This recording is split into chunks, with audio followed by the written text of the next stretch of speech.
Oh, you miserable little trifound. I'm the one who should be fed up, sacrificing my last sup of black market petrol to take you to school. We've got to live in Roseville Avenue as well. Only till you get you into the local school.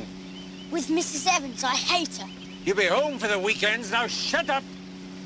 Or walk! Great strapping fellows playing silly buggers with a war on. Outrageous!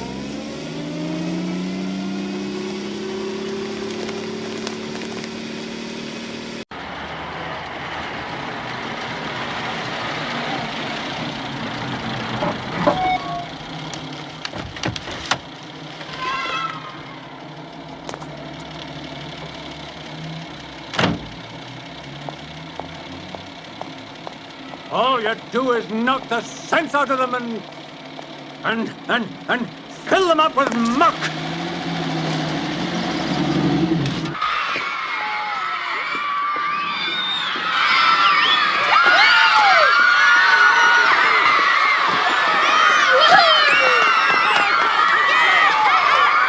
Where are you going? Oh my God! That's my school!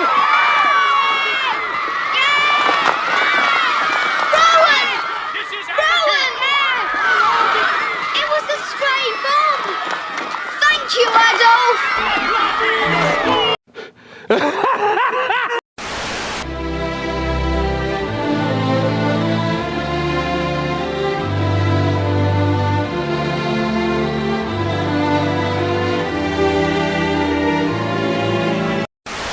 Disney's Boy Trouble. Studio seeks original IP to win back Gen Z men amid Marvel Lucasfilm struggles. Cinderella and Sleeping Beauty aren't the only ones looking for a prince. Disney princesses aren't even looking for princes anymore. You said you were bringing a modern edge to it on stage. What do you mean by that? I just mean that it's no longer 1937, and we absolutely wrote a Snow White that is not going to be saved by the prince. She's not going to be saved by the prince, and she's not going to be dreaming about true love. She's dreaming about becoming the leader she knows she can be.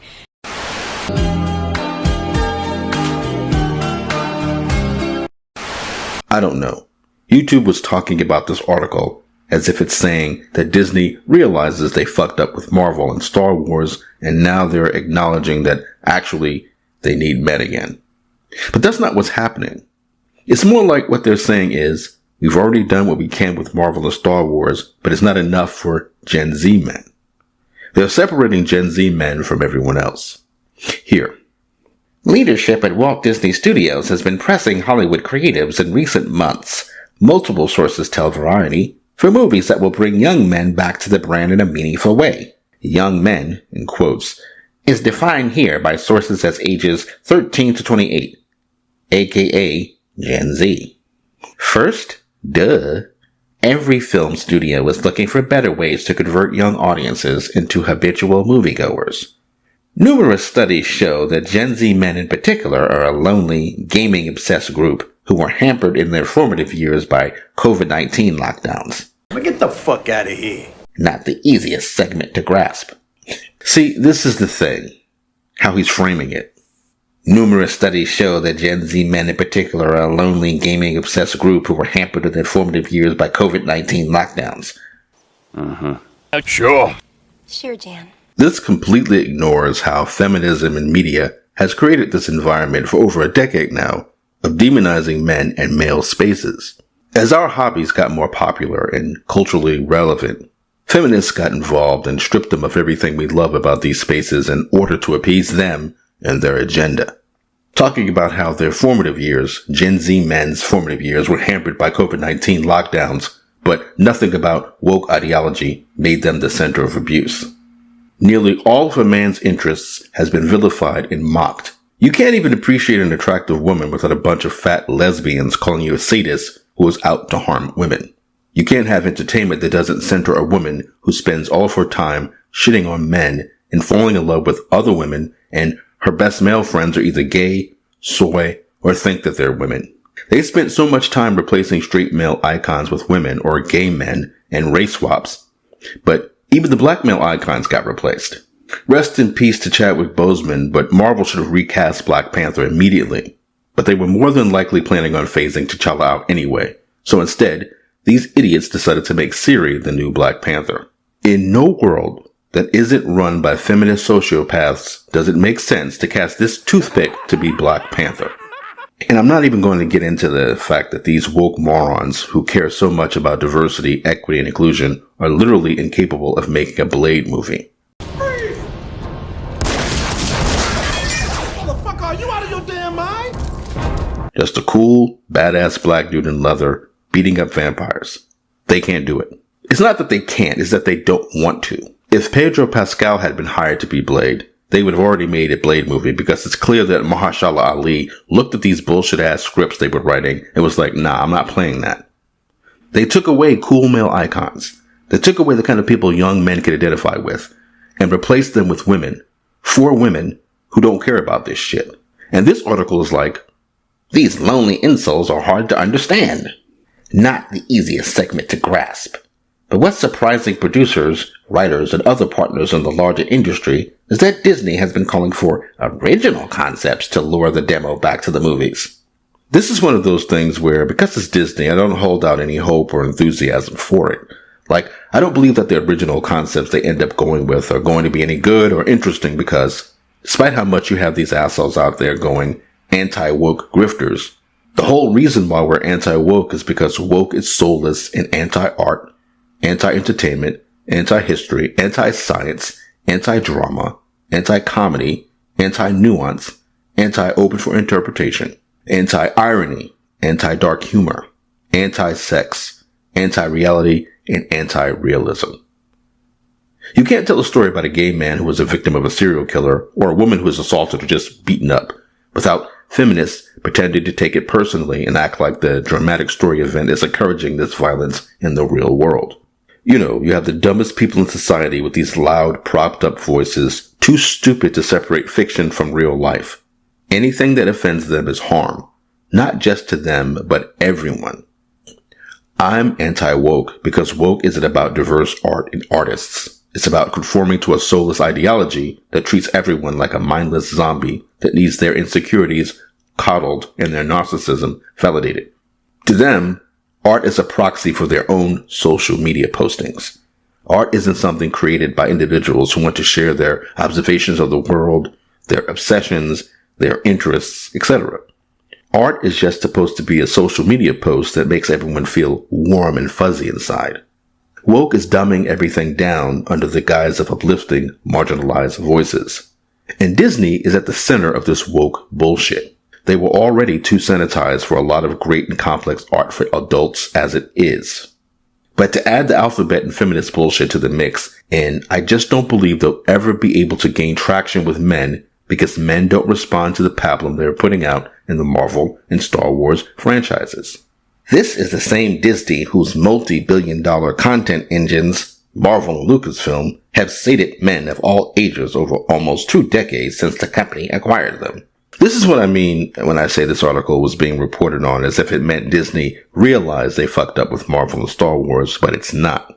This is the same Disney whose multi-billion-dollar content engines, Marvel and Lucasfilm, have sated men of all ages over almost 2 decades since the company acquired them. Sated means satisfied, and it's been 6-7 years since Endgame? And men and women have not been satisfied with their output for the most part since. Besides 2 seasons of The Mandalorian, a couple of Marvel films, maybe 1 Marvel film and 1 Sony film, the brands have been destroyed. And this article doesn't acknowledge that at all. The sources say Disney has been seeking new IP and pitches, such as splashy global adventures and treasure hunts, as well as seasonal fare like films for the Halloween corridor. The calls come as the Star Wars machine struggles to produce any film project, and the superhero genre sheds audiences by the minute. This article never says why, never even hints at it. And this is the same article that goes, numerous studies show that Gen Z men in particular are a lonely, gaming-obsessed group who were hampered in their formative years by COVID-19 lockdowns. Please. Oh, please. Now, in the comments, people were saying why Star Wars and Marvel were no longer sating men in particular. Well, audiences in general, really. One guy goes, They seem surprised that Star Wars and Marvel aren't attracting young men when they forced unpopular female leads on the audience for the past several years. Generally, young boys want to see stories where boys are the heroes, just like girls like to see stories where girls are the heroes. It's like they threw away their fan base to satisfy people that didn't watch their movies anyway. And this is 1000% what happened, of course. Everybody knows this. Most of these assholes in the media aren't going to admit it because it's their agenda too. And then you have these pricks like this guy, Roy J over here. The J stands for jackass, but this asshole goes, there are like 3 Marvel movies out of 40 with female leads. If that deters you from Marvel, then you fragile incels aren't Disney's audience anyways. You're Andrew Tate's audience. There's a guy like this who replies to a lot of my videos who does this, I don't know, he does this weird disingenuous thing where I don't know if cherry pick is the word, but he doesn't respond to the full argument you make. He only responds to part of what you said and then smugly insults you based on that straw man argument. So this guy, the first guy who commented, Dumb Money, said Marvel and Star Wars. But this piece of shit, Roy J, says this stupid shit about 3 Marvel movies with female leads, not addressing Star Wars at all. Ignoring all the TV shows where suddenly the women are actually leads, like Obi-Wan being about Leia and Rashana or whatever her name is, and not actually being about Obi-Wan. This is a problem. I always say this, I'm going to keep saying this. The culture war is the actual fans of this shit explaining why they don't like this feminist activist agenda in their art and entertainment. And then random assholes popping up telling you that it's not that bad and you're a terrible person and insulting you for not going along with it. They don't have an actual argument as to why you're supposed to accept someone else's agenda crammed into your hobby. You're just supposed to accept it because they want to destroy the hobby because they never approved of it in the first place. And they act like it's a noble cause.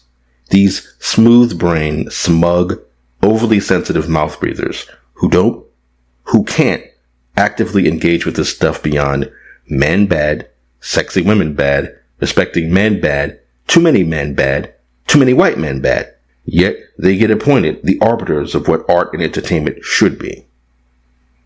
Disney is never going to be able to attract men again. Not just young men, but men period. As long as they keep hiring feminists to entertain them. I feel that woman is the superior sex, woman is the dominant sex, and that men have fled to technology, fled to artistic achievement, to escape woman's dominance. That's my argument. Why there are no great women artists. Now, if Disney hired a feminist like Camille Paglia, that would be a different story. You don't have to 100% agree with Paglia and all of her ideas and hot takes throughout the years, but Paglia is a feminist and a woman who actively engages with art and pop culture. And when you do that, when you actually care about art and culture, you're not going to reduce it to, this offends me. It's bad. It can't exist. It needs to be changed. Anyone who likes it is a bad person, and they must change or die. Well, I don't mean to say that men are more inherently creative than women. I feel that the sexes have equal potential for creativity. I'm just saying that in history, the great revolutions, the great moves forward, the experimental, radical gestures have been made by men, and that we have to sort of accept this. I think that part of it is there is a kind of outlaw or a law-breaking element, an Oedipal drama in great revolutionary thinkers, and it's just that women don't like to cause pain. I think that's one of the reasons why women have not made great revolutionary art. And also, I say secondly, that men have a greater capacity for obsessiveness or tunnel vision. Another one of my one-liners is, there is no female Mozart because there is no female Jack the Ripper. Now, I would interrupt her here to say, I don't think that it's so much that women don't want to cause pain, as it's that women don't want to feel pain. At least in the sense of the whole sensitivity reader thing where everything in art and entertainment is judged based on how offensive it is. I think feminism, this current phase of feminism that began 20 years ago, tried to remake male and female totally new. And it was looking for a kind of brave new world, everyone exactly the same, utilitarian Mao suits and so on. 20 years down the line, I think people are not happy, and that both sexes are wandering, both sexes are looking for who they are. So I think that here at the end of the century and the end of the millennium, one of the reasons for the popularity of my work now is that I'm giving the long view, starting from prehistory and going to the present. In point of fact, I'm saying human nature has not changed. We are the same. We have never really evolved. There are all kinds of dark impulses in us that that current liberal rhetoric in both feminism and in the academy they refuse to face. This is anti-woke. This is what it means to be anti-woke. It's not, I don't want black people in my comic books. I don't want women in my video games. It's, I don't want your refusal to engage intelligently with art and entertainment to decide for me what I'm allowed to experience in art and entertainment. I don't want your agenda, which is obsessed with who or what offends you, controlling my life through my art and entertainment. I don't want your inability to accept objective reality guiding how art and entertainment is produced. Now, I am a feminist. There are 200 years of feminism behind me, going back to Mary Wollstonecraft in 1790. And I'm a kind of product of actually the 20s, 30s feminism. I was very inspired by Katharine Hepburn, Amelia Earhart, and so on. Women of great self-reliance, independence, and so on. Heroes, really. Well, yes, but also women who did not denigrate men. That is part of the problem, okay, with current feminist ideology. That is, that I feel that a realistic feminism of the 21st century should not be based on the necessity for male change. We will never change men. We can only change ourselves, all right? We must remove the barriers to our advancement in society, okay? But you see, Amelia Earhart, for example, or any of those women, the great women faculty members of the women's colleges in America, of Bryn Mawr, Vassar, Smith, the late 19th century and early 20th century, they didn't denigrate men. They didn't denigrate male achievements. They didn't sit around holding hands and, and complaining about men all the time, right? They saw that the human record. They saw what men had achieved in the human record. They admired it, and they said women can achieve at that level too. And that's what animated me, and also Simone de Beauvoir. Women can achieve at that level too is exactly the opposite of whatever brand of feminism is at the heart of the woke movement. To them, anything that men have done is evil and wrong and must be destroyed. And that's what Disney has done to Star Wars and Marvel. And even if they're saying, oh, we want to get the Gen Z men back, I think these idiots are focusing on just the Gen Z men because they think they can influence them more into accepting their bullshit in a different form. You have too many actual fans and old heads who know about Star Wars and Marvel who will keep telling everybody how stupid Disney's DEI bullshit is. Call them out for their disregard of the lore, their hatred of the actual material and the fans. You have too many people who can prove that Disney doesn't know what they're doing by looking at the original stuff and comparing it to their shit. But with new IPs, they can do what they want. They think they could do something that's cooler and hipper than the old-fashioned stuff those Star Wars and comic book fans keep demanding. They're too old, but we can reach Gen Z. How do you do, fellow kids? What? I don't even think they could reach women anymore. What's the difference in unenlightened and enlightened multiculturalism? Okay, I'm totally opposed to any politicized agenda in the classroom, okay? I do not want this crappy melodrama being taught to our students that Western civilization is filled with evil patriarchs and out there are the wonderful people of color, okay? Well, but I don't think anyone that I know of that believes that just think of what you just said. The new historicists, listen, you don't know, Stephen Greenblatt, the new historicists, okay, I mean, my God, every word out of their mouth is about the evil of Western culture. You don't know how bad it is. All Western culture is evil, yeah, and all you don't know how bad Asian it is. or African culture is. You're goddamn right. I want people in the industry to be a little bit louder about people being mean to other people, and maybe say it's not a good thing. Yeah. Maybe say we don't want you around if you're going to be a cunt. Yeah. And hateful, and that the games industry is diverse naturally. Not because anyone's making them be diverse. Because the world is diverse, you stupid motherfucker. And if you have a problem with that, come fight me. Physically. Bitch. Has anyone taken you up on that yet? No, because they're all pussies. Yep. Hey, she cooking, y'all.